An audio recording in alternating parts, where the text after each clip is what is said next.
Hi everyone, today I'm making something truly irresistible, soft fluffy Cinnabons with a gooey caramel bottom. If you're not sure whether you want sticky buns or cinnamon rolls, this one is perfect combo, it's both in one. They melt in your mouth, smell like heaven, and that caramel on the bottom turns into a glossy sticky layer that makes every bite extra special. So let's get started. And thanks to my first channel sponsor, you're helping me bring even more homemade goodness to this channel. Okay, let's start with the dough. First take 150 grams of warm milk, it should feel slightly warmer than your hand. Add 1 teaspoon of dry yeast and half a teaspoon of sugar.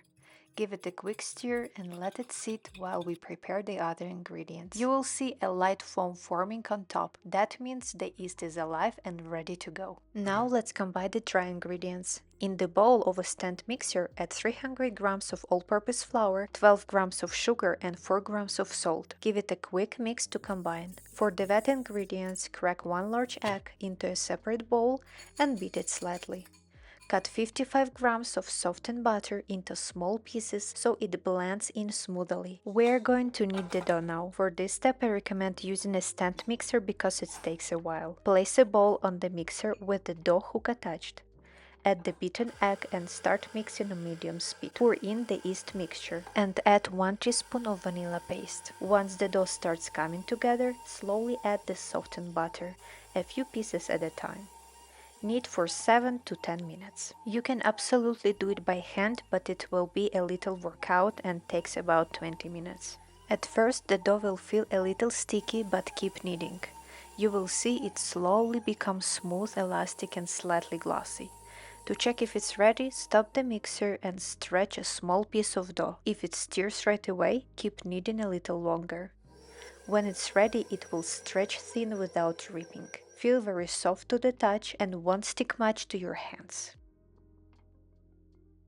Now shape the dough into a smooth ball. Take a large bowl and lightly grease it with a bit of oil.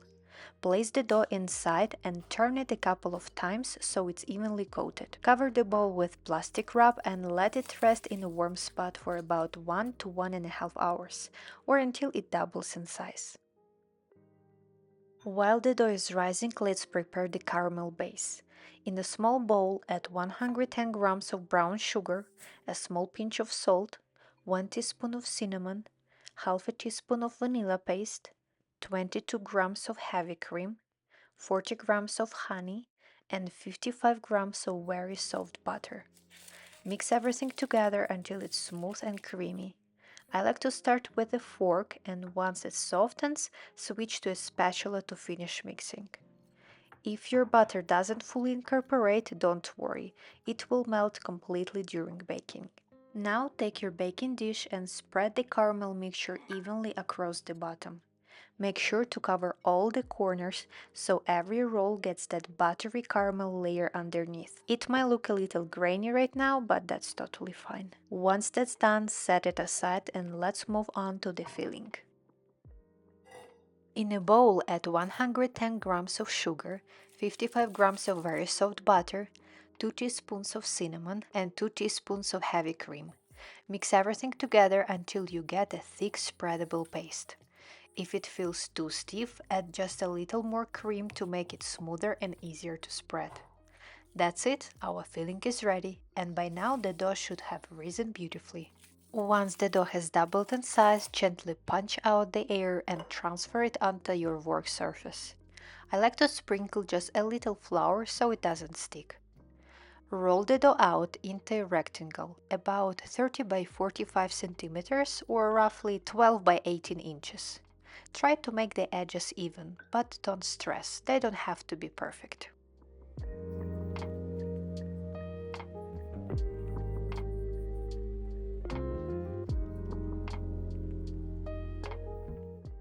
Now take the filling we prepared earlier and spread it evenly over the dough. Use a spatula or the back of the spoon to cover everything, but leave about 1 inch or 2 to 3 centimeters of clean dough on one long edge. This will help you seal the roll more easily later. Now start rolling the dough from the opposite long side, the one that's covered with filling, and roll it tightly toward the clean edge. Try to keep it even as you go so the rolls bake evenly later. When you reach the end, pinch and seam gently to seal it. Now it's time to cut. First I measure the roll and make small marks with a knife. I want 6 big rolls, so each one is about 2.5 inches or roughly 6 centimeters wide. Then I like to use a piece of dental floss. It gives you nice clean slices without squishing the dough.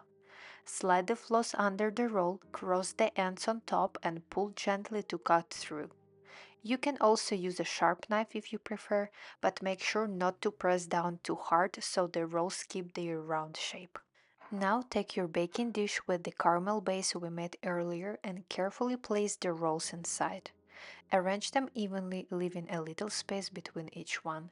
They will rise again and fill the pan beautifully. Once all the rolls are in, cover the dish with plastic wrap or kitchen towel and let them rest in a warm spot for about 30 minutes to 1 hour, or until they puff up and almost doubled in size.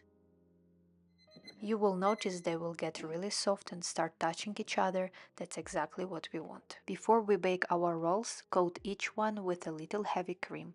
This step helps them stay moist and adds an extra creamy flavor to the caramel underneath. Now place the baking dish into the preheated oven and bake at 180 degrees Celsius or 350 degrees Fahrenheit for about 30 minutes. Every oven is different, so keep an eye on them after the 25-minute mark.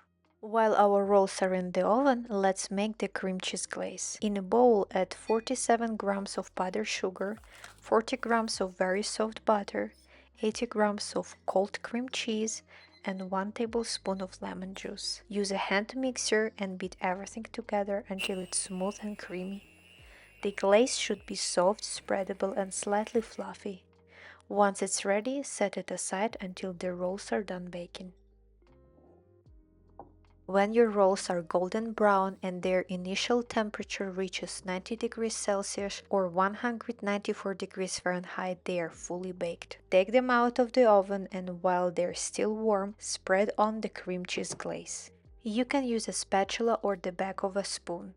The warmth will lightly melt the glaze, letting it slowly soak into all those layers and make them extra soft and gooey. Now let the rolls cool down a bit so the bottom gets fully soaked with caramel and the caramel itself has time to thicken slightly. After that, they are ready to serve and enjoy. Just look at that. The caramel on the bottom has turned into a rich golden sauce. The dough is fluffy and the glaze adds the perfect creamy finish. Thank you so much for watching. If you enjoyed this recipe, please give this video a thumbs up and subscribe. See you in the next one.